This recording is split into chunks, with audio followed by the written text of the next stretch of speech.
Okay, part 4. You can see here I've got the speed control mounted. Now keep in mind this firewall is temporary. It can be broken free and moved when I get the actual spinner. So I left this distance thinking the spinner is going to overhang about there.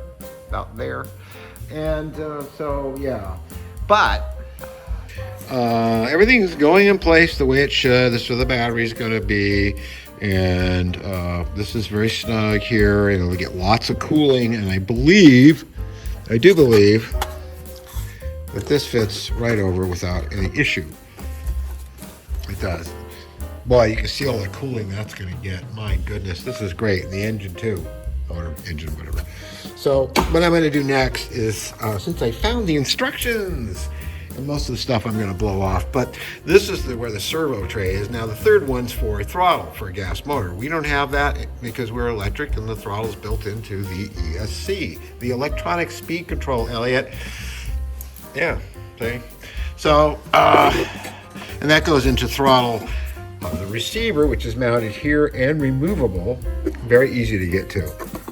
This goes down in here like so. So I'm going to mount the servos on, and I'm using an HS 485 HBs recommended by Smith Brothers.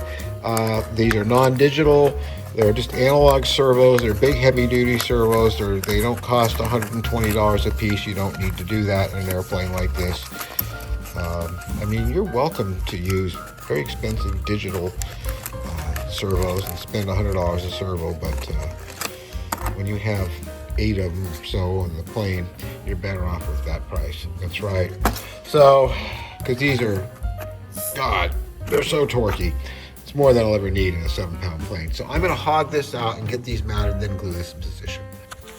So it took a little hogging out with a big old file. And these fit. I mean, we're talking just a tiny little bit moved, because these are basically standard size servos, the ones we used to use back in the 80s. And so I just had to file out just the squares a little, the rectangles a little bit, and those fit right in perfectly. And I mean, I didn't have to hardly move a thing. Now I don't need to put the grommets in there. I can just screw these in because we don't have vibration. We don't have a gas motor, we have an electric motor, so you can just screw these directly in. After not much debate with myself, I decided to put the rubber grommets in and the sleeves there, and I'll tell you why. Mainly because oh, God, I couldn't find my own hand. See that? Yeah, that will not go in all the way, and then they'll be loose, so because the ply is pretty thin. So you really kind of need to use those, and they will cut down on a vibration. God forbid I chip the prop or something like that. So I figured it wouldn't hurt to use them. So there they are. They're all in there, snug as a bug in a rug, with a little bit of CA on top of them, unfortunately. Actually, no, that was just a drip. I cut off the other arm because we don't need it, and rounded it off with a Dremel, and just makes it all clean and nice clean installation. It goes, both of them go right in there. We got elevator marked E on this side and rudder on that side, and so those two arms will go back in here and come out here to the controls. And they didn't put a hole here, I'm noticing, for that. So we'll look into that later. I think for my next thing I'm going to do, since I'm on limited time today, I'm going to look at how this tail wheel goes in, because that's very curious. But first, what we want to do is hook up the radio and make sure that these servos are functioning properly and they're aligned properly. So I'm going to plug this in and turn it on. So we're back to our low voltage noise, but it's only low voltage to run the motor. We're going to see, where we got elevator, and we should have a rudder over here. Very nice. They're not zeroed up exactly. I'm going to be able to do that now that they're lined up, but everything's working just great. Elevator, rudder, and we know we have retracts because we checked when these two cables go to the retracts. Okay, so they wanted me to put this on early on. Well, my thought was, monocoat everything, these sections first, then put them on here. But as it turns out, it's not going to work out very well. So I'm just going to have to be very good with my monocoating. This is not glued in permanently right now, but I had to do some carving and stuff to get it to fit right. And it's very square and straight, so it might be a little tilted this way.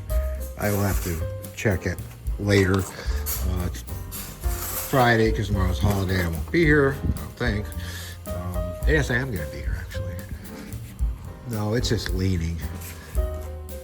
I had to put a level on it, and that's all I'll tell. But from what I can see, it looks pretty damn straight. If it's just off a tiny bit, it's not going to matter. It'll be one click of right rudder or right aileron. So yeah, a lot got done on it today, despite everything, including the tail wheel, which really seems awfully long. That when you consider, you know, how far down this is, it's probably about right. So I'm gonna flip it over and put the wing on.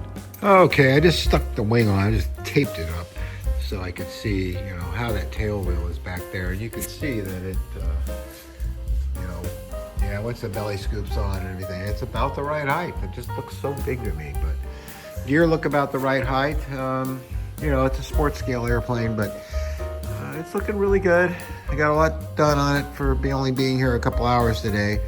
But the tail wheel is in, the tails are on, at least the main parts of them, and the wing fits really clean and nice, and all this has been done under here with the battery.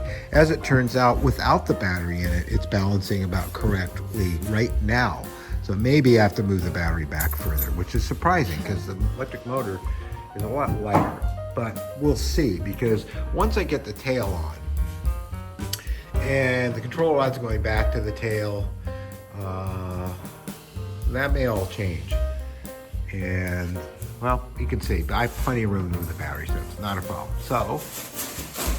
So that's it for this part number 4, no, 5, 6, 7, 8.